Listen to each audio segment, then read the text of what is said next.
నమస్తే మేడం. నమస్తే. కరాటే కళ్యాణి గారు, మిమ్మల్ని నేను సినిమాలలో చాలా సంవత్సరాలు చూస్తున్నాను, ఇప్పటికీ చూస్తూనే ఉన్నాను. అలా కరాటే కళ్యాణి ఏంటి ఆ కరాటే కళ్యాణి? ఇంతకు అసలు మీ పూర్తి పేరు ఏంటి? కరాటే ఆ పేరు నుంచి కరాటే కళ్యాణికి ఎలా మారిపోయారు మీరు అసలు? యాక్చువల్గా నేను నా పూర్తి పేరు కళ్యాణి అనండి. కళ్యాణి. నాన్నగారు కళ్యాణి రాగం ఇష్టమని ఆయన సంగీతం కళ్యాణి రాగం, రాగాల్లో మంచి రాగం, ఆయనకి ఇష్టమైన రాగం కళ్యాణి రాగం. అన్ని రాగాలు మంచివైనప్పటికీ కళ్యాణి కాక్షం మీద పెట్టమన్నారు. జాతకం నమ్ముతారు ఇంట్లో. కాక్షం అంటే కామాక్షి ఇట్లా పెడదామని కళ్యాణి పెడదాం, రాగం కూడా నాకు ఇష్టమైన రాగం అని నాన్నగారు నాకు ఆ పేరు పెట్టారు. కళ్యాణి అనేది నా పూర్తి పేరు, పడాల కళ్యాణి. మా ఇంటి పేరు పడాల. అయితే కళ్యాణి కాస్త ఏమైందంటే ఇండస్ట్రీకి వచ్చిన తర్వాత కళ్యాణి బాగానే ఉంది పేరు. నేను కళ్యాణిగానే వచ్చాను, కళ్యాణిగానే ఉన్నాను. నేనేం పేరు మార్చుకోలేదు, స్క్రీన్ నేమ్ వేరుగా పెట్టుకోలేదు. బట్ ఏమైందంటే నేను వచ్చిన తర్వాత కొన్ని రోజుల తర్వాత కళ్యాణి అనే హీరోయిన్ గారు ఉన్నారు. అంటే నేను 2000లో వచ్చాను. ఆవిడ ఎంట్రీ ఎప్పుడో మరి మీరు చూసుకోవాలి, నాకు గుర్తులేదు. మేబీ కళ్యాణి గారు నా తర్వాత. అయితే ఆమె హీరోయిన్. నెక్స్ట్ టీవీలో కూడా ఒక కళ్యాణి ఉన్నారు, బెంగళూరు ఆవిడ. ఇద్దరు ముగ్గురు కళ్యాణి బెంగళూరు ఆవిడ కళ్యాణి అని టీవీ సీరియల్ హీరోయిన్ ఆమె. ఇద్దరు ముగ్గురు ఉండేసరికి ఏమైందంటే నేను ఒక సినిమా ఎవడ్రా రౌడీ అనే సినిమాలో ఫైట్ చేశాను. సీమసింహం అనే సినిమాలో మా బాలకృష్ణ గారి ప్రక్కన కూడా ఫైట్ చేశాను. ఫైటింగ్ ఎందుకంటే నిజంగా black belt, national gold 4 times taekwondo అని మార్షల్ ఆర్ట్ నేర్చుకున్నాను. నేను karate black belt, national golds ఉన్నాయి నాకు. అయితే దాంతో ఏంటంటే ఫైటింగ్ నేను చేయడంతో శ్రీహరి గారి సినిమాలో కామెడీగా ఫైట్ చేసాం. ఎలా అంటే మన సుధాకర్ గారిని సేవ్ చేస్తాను, అబ్బాయి అమ్మాయిని సేవ్ చేస్తారు. ఇక్కడ రౌడీలు వచ్చి ఆయన బంగారం తీయమంటే నేను వెళ్ళి సేవ్ చేస్తాను కామెడీగా. అది శ్రీహరి గారి సినిమాలో ఎవడ్రా రౌడీ సినిమాలో ఫైటింగ్ ఫస్ట్. తర్వాత సీమసింహంలో కూడా ఫైట్ చేశారు. బాలకృష్ణ సీరియస్ ఫైట్, అది ముగ్గురు వస్తాం మఫ్టీలో వచ్చి కొంచెం కుట్టడం అంతా బాగుంటుంది. అయితే అవన్నీ ఫైటింగ్లు చేయగానే ఎవరో ఒక మేనేజర్ ఒక ఆయన ఉండేవాడు, గోవింద ఎవరు, ఆయన చనిపోయాడు. ఆయన చెప్పాడు, ఆయన నోరు చాలా పవర్ఫుల్, నువ్వు చాలా షార్ప్ లుక్ ఉంది, నీకు ఫేస్లో కళ ఉంది, కన్ఫామ్గా నువ్వు విత్ ఇన్ 2 yearsలో నీకు మంచి పేరు వస్తుంది, నువ్వు కారు ఇల్లు అన్ని కొనుక్కొని సెట్ అవుతాయి ఇక్కడ అని చెప్పారు. ఆయన నాకు ఎందుకు చెప్పాడు, జాతకం చూసాడు నన్ను చెప్పాడు. పద్మాలయ స్టూడియోస్లో చెప్పాడు, విజయనగరం గారి దగ్గర చిన్న క్యారెక్టర్ చేశాను అప్పుడు. ఆ టైంలో చెప్పాడు. ఆయన చనిపోయాడు అనుకోండి ఇప్పుడు ఆయన సడన్గా. అయితే ఆయన చెప్పిన మాట ఫలించిందా అంటారో లేకపోతే భగవంతుడే ఈ రూట్ పంపించాడో మరి ఏదో అనుకున్నా. ఆ కళ్యాణి కాస్త ఆ కరాటే కళ్యాణి పిలండి అని పెట్టారు ఆ రోజు. ఆ కరాటే కళ్యాణి అని పిలవండి అన్న అంటే ఆ కళ్యాణిలు ఎక్కువ ఉన్నారు, కరాటే కళ్యాణి అని వాళ్ళు పెట్టారు నాకు. అది స్క్రీన్ నేమ్ అయిపోయింది. ప్రపంచానికి కరాటే కళ్యాణిగానే తెలుసు. పడాల కళ్యాణి కాస్త karate Kalyani, comedy Kalyani, comedy characters చేసే కళ్యాణి కరాటే కళ్యాణి అయిపోయింది. అంటే కరాటే కళ్యాణి కూడా ఇప్పుడు బాబీ అబ్బా ఇవన్నీ కూడా అందులో వస్తాయి. ఏం చెప్పారు, పిండేశారండి. సూపర్. అవును.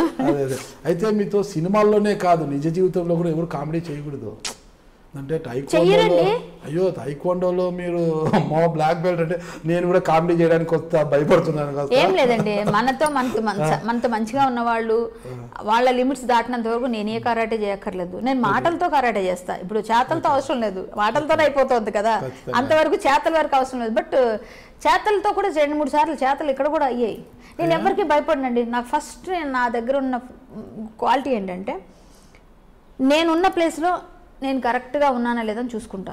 నేను కరెక్ట్గా ఉన్నాను, నా మనసు నాకు చెప్పిందా, నా మైండ్లో నాకు కరెక్ట్ అనిపించిందా, నేను ఎంత దూరం చూసుకెళ్తా. ఇదే నా పాలసీ. నేను ఎప్పుడు ఎవరికి భయపడుతూ వాళ్ళకి సోప్ రాయాలి వీళ్ళకి సోప్ రాయాలి అలాంటివి ఏం చేయను.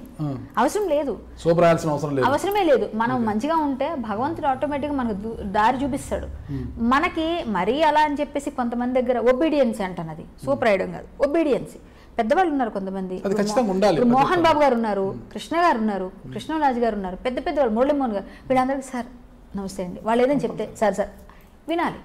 చిరంజీవి గారు ఉన్నారు, సార్ నమస్తే బాగున్నారా సార్. ఇలా పెద్దవాళ్ళని గౌరవించడం అంటాను కానీ ఎదిగే కొద్దీ మనం ఒదిగితేనే మనం ఇంకా ఎదుగుతాము. నేను అదే పాలసీ నమ్ముతానండి. నేను ఎప్పుడు వచ్చినప్పుడు ఎలా ఉన్నానో అప్పుడు నాతో ఉన్నవాళ్ళు ఇప్పుడు నాతో ఉన్నవాళ్ళు అందరూ నాది అంటారు. అప్పుడు ఇప్పుడు ఒకలాగే ఉన్నాను. మా ఊరెళ్ళా నన్ను అలాగే అంటారు.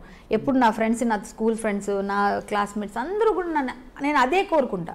నేను ఆ రోజు ఈ రోజు ఒకలాగే ఉన్నాను. ఆ రోజు ఆ హెల్పింగ్ నేచర్ ఉంది, ఈ రోజు హెల్పింగ్ నేచర్ ఉంది. ఎప్పుడు నా మనసులో ఏదనిపిస్తుంది, నేను ఎవరికి ఫాల్స్ ప్రామిసులు చేయడం, ఫాల్స్ పనులు చేయడం ఎప్పుడు చేయలేదు, ఇప్పుడు చేయను, ముందు చేయను.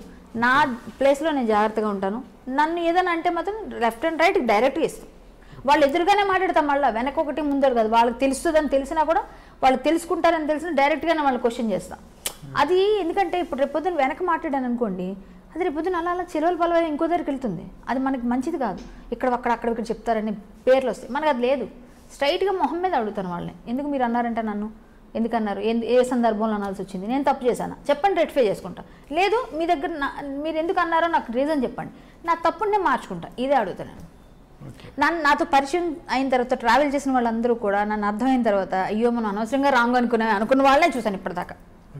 ఈవెన్ ఎవరైనా ఈరోజు పరిచయమైన మీరైనా, ముందు నేను ఇప్పుడు మీతో కూడా గొడవ పడ్డారు, మీరు నాతో గొడవ పడ్డారు ఫోన్లో, ఏంటంటే మీరు ఇంటర్వ్యూలు ఇవ్వరు అది అన్నారు. నా పరిస్థితి అలా అయి ఉండొచ్చు. ఆ టైంలో నేనేది అబద్ధం చెప్పను. నిజంగా ఈరోజు నాకు పని ఉందని చెప్తా. ఏ పని ఉందో అది నిజమే చెప్తా. అది నమ్మని వాళ్ళకి నా రోజు ఇలా సొల్లు కబుర్లు చెప్తున్నారు అనుకుంటారు. బట్ నేను చెప్పను, నిజంగా నేను నిజమే చెప్తా. తప్పదు నువ్వు అబద్ధాలు ఆడవా అంటే ఆడతాను, చిన్నవి. మరీ పెద్ద ఆడడం నాకు రాదు. నేను అబద్ధం ఆడితే దొరికిపోతాను, అదో పెద్ద ప్రాబ్లం నాకు. అందుకే నేను అబద్ధం ఆడిపోతాను. ఇంట్లో పుట్టిందా? మా ఇంట్లో అంటే మా నాన్నగారు నాకు అలా అలవాటు చేశారు. అంటే నేను చదువుకున్న పద్ధతి, నేను చిన్నప్పటి నుంచి పెరిగిన వాతావరణం అలా నన్ను తయారు చేసింది అనుకుంటా. నిజ జీవితంలో ఏ రోజైనా మీ తైకొండ కళను బయటికి తీయాల్సిన అవసరం వచ్చిందా? నా 10th క్లాస్లో ఒకసారి ఒక అబ్బాయిని కొట్టా ఎగ్జామినేషన్ హాల్ దగ్గరే. వాడు ఇప్పుడు నేను ఇలా వెళ్తున్నాను మెట్ల దగ్గర, నేను కొంచెం బాగుండేదాన్ని బాగానే ఉన్నారు. ఇప్పుడు బాగున్నాను కదా అంటే అప్పుడు ఇంకా చిన్న ఏజ్ లో, అంటే టీనేజ్. ఇప్పుడే ఇలా ఉన్నారంటే అప్పట్లో సినిమాలో మీరు అప్పుడు కన్నా ఇప్పుడు బాగున్నాను అంటారు నా ఫ్రెండ్స్. అవునా? అప్పుడు కన్నా ఇప్పుడే. మా ఇంట్లో ఒక మంచి వరం ఉందండి. అది వరం ఏంటంటే మా నాన్నగారు మా అమ్మగారు మా వాళ్ళందరూ కూడా ఏజ్ పెరుగుతున్న కొద్ది అందంగా తయారవుతారు. అలా కొంతమందికి ఉంటుందేమో, అది ఏజ్ వస్తున్న కొద్ది అందంగా ఉంటారు. అలా మా ఇంట్లో మా నాన్నగారు మా అమ్మగారు కూడా నా అన్నయ్య అక్కలా ఉండేవారు మొన్నటి వరకు. మొన్న నాన్నగారు కాలం చేస్తారు, ఒక 5 months అవుతుంది. అమ్మ ఇప్పుడు ఈ మధ్య సింక్ అయ్యారు, కొంచెం తగ్గారు అతను ఇదైపోయిన తర్వాత. లేకపోతే అక్క అన్నయ్య అని చెప్పేవారు నాకు. అలా ఉంటారు అంటే పెరుగుతున్న కొద్ది. నా చిన్నప్పుడు నేను స్కూల్కి వెళ్ళినప్పుడు కూడా మీ అన్నయ్య గారు అని అడిగారు నాన్నగారిని 10th క్లాస్లో. ఆ టైంలో అంటే నాన్నగారితోనే వెళ్ళేదాన్ని ప్రోగ్రామ్స్కి. అందరికీ తెలిసి మీ అన్నయ్య అని అడిగారు. నాన్నగారి ఫేస్ నా ఫేస్ దగ్గరగా ఉంటుంది. దాంతో ఏంటంటే పెరుగుతున్న కొద్ది అందం ద్విగుణీకృతం అయిందా నేనేం చెప్పలేను, కానీ బాగుందండి. అప్పుడు కన్నా ఇప్పుడు బాగున్నానండి. కానీ అప్పుడు సన్నగా ఉండేదాన్ని, కొంచెం టీనేజ్ కదా, కొంచెం జుట్టు పెద్ద హెయిర్, అది కొంచెం అందంగా ఉండే. అబ్బాయిలందరూ కూర్చొని లైన్లు బాగానే వేస్తారు కదా, లైన్లు వేసారు అప్పుడు కూడా. అది కామన్గా వేస్తారు, లైన్ వేసేవారు. అక్కడ ఎగ్జామినేషన్ హాల్కి వెళ్తే రాసుకుంటూ మేము అందరం చూసుకుంటూ పేపర్స్ మేము ఏదో మాట్లాడుకున్నాం. ఒక 5 అమ్మాయిలు, వాళ్ళు 4 అబ్బాయిలు అక్కడ కూర్చొని మాట్లాడుతూ వాడు ఏదో బెట్ కాసాడా, లేకపోతే నాతో ఫైట్ చేద్దాం అనుకున్నా, లేదా నన్ను ఏదైనా ఇలా డాష్ ఇద్దాం అనుకున్నా, ఏదో ప్లాన్ చేశారు. ఎప్పుడు చేద్దాం అనుకున్నారు, బెల్ మోగంగానే అయితే పరిగెత్తి వెళ్ళిపోతారు, ఎగ్జామ్ చూసుకుంటారు తప్ప అలా పెట్టుకున్నారు వాళ్ళు. నాకు అవన్నీ మనకు తెలియదు, మనం వెళ్ళిపోతున్నాం. నేను ఇలా వెళ్తున్నాను, అబ్బాయి ఇలా వస్తున్నాడు, డాష్ ఇచ్చాడు. ఒక్కసారి డాష్ ఇచ్చాడు, చెస్ట్కి తగిలింది నాకు. నేను ఓపెన్గా చెప్తున్నా, నాకు సర్రన మైండ్కి ఇంక ఎక్కిపోయింది. కాలు ఇలా పట్టుకొని వెనక్కి తిరిగి సినిమాలు చూపించినట్టు ఫైట్ అంతే, సేమ్ ఇలా తిప్పి ఇలా పట్టుకొని కాలుతో కిందేసి తొక్కి గోడకు పెట్టి 2 గుద్ద. దెబ్బకి వాడు అని ఉండిపోయాడు. ఫటాఫట్ లాగేసా. నాకు కరాటే వచ్చు కదా, వాడికి తెలియదు నాకు తెలియదు. నేనైతే కరాటే కిక్స్ అన్ని కలిపి మొత్తం ఫుల్ తెలుసు, ఊళ్ళో అందరూ తెలుసు, చాలాసార్లు కొట్టాను 2-3 తెలుసు. బట్ వాడికి తెలుసో లేదో నాకు తెలియదు, లేదా వాడు ఏదో అనుకున్నాడు, అమ్మాయిని డాష్ ఇద్దాంలే, ఏదో ఎగ్జామినేషన్ దీనికి వెళ్ళిపోవాలని దీనిలో ఉంటారు కదా అని వాడు అనుకున్నాడు. అది రివర్స్ అయిపోయి ఫుల్ కొట్టి లోనకి వెళ్ళాను. నేను లోనకి వెళ్ళి కూర్చొని పేపర్ తీసుకొని పట్టుని వెళ్తే అప్పటికి అందరూ కూర్చున్నారు. తీసుకుని పేపర్ తీసుకొని మామూలుగా కూర్చొని ఇంకా రొప్పుతున్నా. వచ్చారు సారు, వచ్చి ప్రిన్సిపల్ వచ్చి ఎవరు ఇక్కడ కళ్యాణి ఎవరో అమ్మాయి కొట్టారంట కదా ఎవరు అంటే, నేను ఏమన్నాలో తెలియక ఇలా అంటుంటే ఇలా చేస్తే చప్పట్లు గట్టి కొట్టి, ఈ అమ్మాయిలా ఉండాలి, బీ బ్రేవ్ గర్ల్ అని చెప్పి అప్రిషియేట్ చేసి వెళ్ళిపోయారు. టైం లేదు, తర్వాత మాట్లాడతాను, తర్వాత చాలాసేపు మాట్లాడారు. అబ్బా అందరు నన్ను చూస్తే నేను ఒక హీరోయిన్లా అనమాట ఫీల్.